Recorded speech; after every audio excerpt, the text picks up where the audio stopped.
केंद्रीय अर्थमंत्र्यांनी नुकताच या ठिकाणी अर्थसंकल्प सादर केलेला आहे। या अर्थसंकल्पाचा नेमका फायदा काय आणि त्याचा उपयोग कोकणासाठी सुद्धा काय होऊ शकतो हे आपण आज रत्नागिरीतल्या सीएनच्या नजरेतून पाहणार आहोत। आपल्यासोबत काही असे सीए आहेत की जे या बजेटचं एक्सप्लेनेशन करणार आहेत।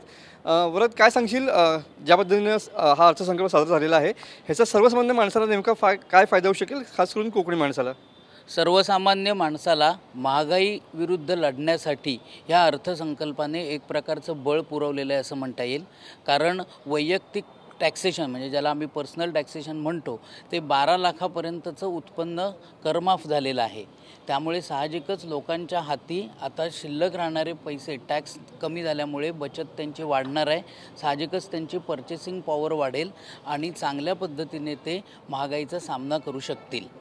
दुसरी गोष्ट म्हणजे ज्येष्ठ नागरिकांसाठी या अर्थसंकल्पामध्ये चांगली तरतूद करण्यात आलेली आहे। पूर्वी त्यांचं 50,000 पर्यंतचं व्याजावर TDS लागत नव्हता, आता ती मर्यादा 1 लाखापर्यंत नेऊन ठेवलेली आहे।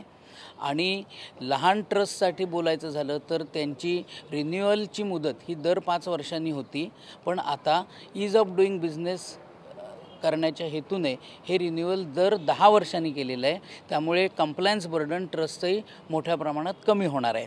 त्याचबरोबर भाड्यापूर्वी 2,40,000पर्यंत TDS ॲप्लिकेबल होत होता, आता ती मर्यादा 6 लाख केल्यामुळे जे इमूवेबल प्रॉपर्टीमध्ये गुंतवणूक करतायत त्यांनाही थोडंसं आशादायक असं वातावरण निर्माण झालेलं आहे। नक्कीच कोकणातला मासा आणि आंबा हा मुख्य पीक आहे या ठिकाणी। याच्यामध्ये बजेटमध्ये या दोघांपैकी कोणाचा फायदा होऊ शकतो, काय सांगशील? विशेष करून माशांकरता इथे फायदा होऊ शकतो, कारण आत्ताच्या नवीन बजेटमध्ये जी माशाची पेस्ट बनवली जाते ज्याला सुरमी म्हणतात, जी रत्नागिरीमध्येही मोठ्या प्रमाणामध्ये बनवली जाते आणि एक्सपोर्ट होते, तर त्याची जी ड्युटी होती ती 30% 5% करण्यात आलेली आहे। त्यामुळे हा मोठा फायदा इथल्या आपल्या फिशरीजला मिळू शकतो।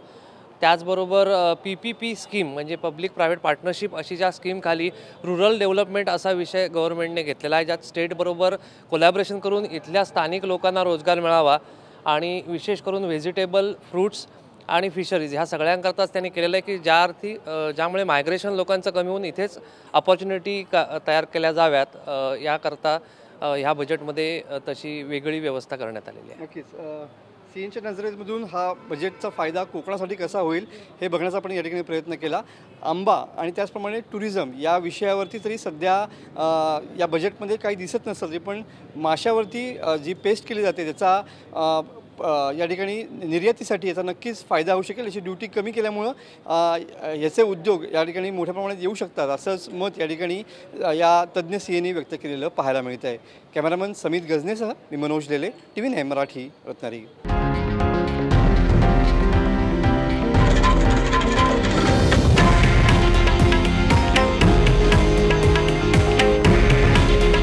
हे आहे देशातील नंबर 1 न्यूज नेटवर्क आणि आपण पाहत आहात TV9 मराठी। काळजी तुमची, हित महाराष्ट्राचं।